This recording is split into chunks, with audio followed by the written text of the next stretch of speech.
Rahul here for Punch Out Boxing. I'm delighted to be here with teen sensation Tom Welland here at Brentwood Centre. How are you, Tom? Very well, thank you. How are you? Fab. I think it's been about a year since we spoke at the Hoddesdon. Still one of my most viewed videos. I guess that's because you kids know how to promote yourselves on social media. Yeah, I suppose. I mean, everyone in the younger generation knows how to use a phone now, don't they? And we all sit on TikTok and YouTube and everything like that. So, yeah, it does get about.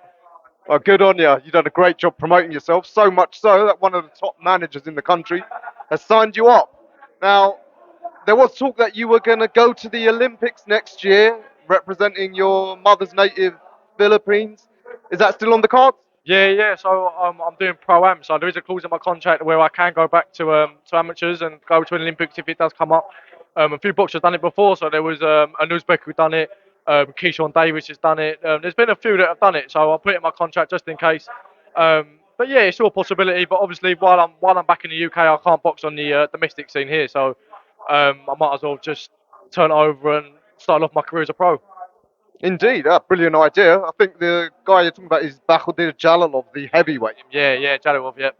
Yeah, so why not? You got any dates for your pro debut? Yeah, there's a few dates.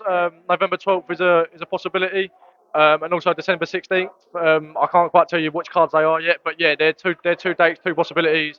I'll definitely get two fights this year in November and December, but we're just waiting for dates at the moment.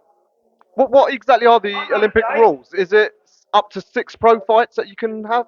Well, I'm not too sure because I think Jaliwev had 12 when he was 12-0 when he went back.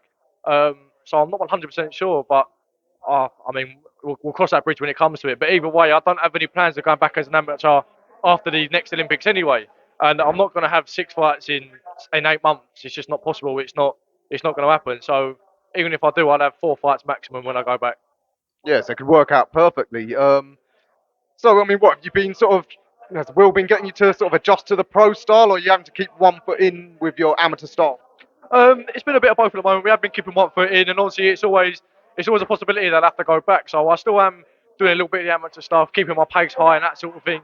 But my transition into a pro style was not too hard for me.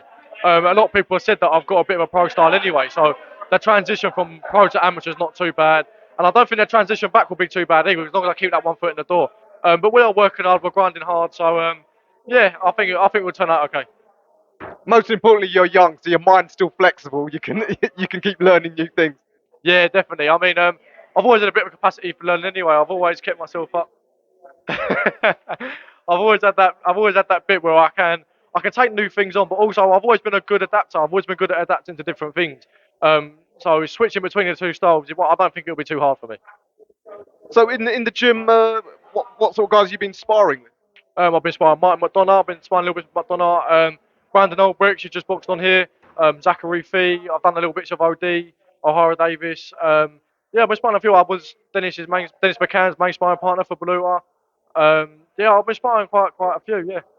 Wow, that's some pretty high level sparring. Yeah, what weight class are you gonna campaign at in the pros to start with? So to start will be super bantamweight, so 55 kilos, and obviously sparring super lights and lightweight is the best way to be. I think you start if you're in there with the best of them and they try and push you around. By the time I box someone that's 55 kilos, it will be a lot easier. So yeah, I'm enjoying the sparring. It's different, and yeah, it's just boxing. I mean, boxing at the end of the day, at some point there's always going to be someone stronger, and if I'm used to being pushed around by super lightweights and lightweights, it shouldn't be too much on the day. It's interesting. Super bantamweight, a certain Manny Pacquiao started off all the way down there 20 years ago.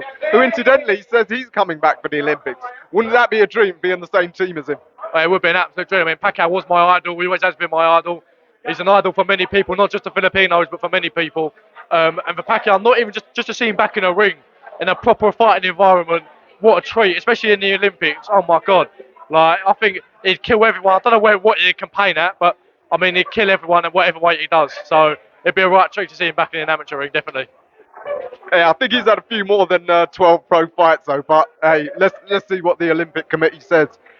All right, well, Tom, great catching up with you again. Hopefully, it won't be a year before I see you again because you're going to be fighting in a few weeks. Yeah, I'll be fighting very soon. So hopefully we'll get another one in soon. All right, and I look forward to seeing the views that you get me this week.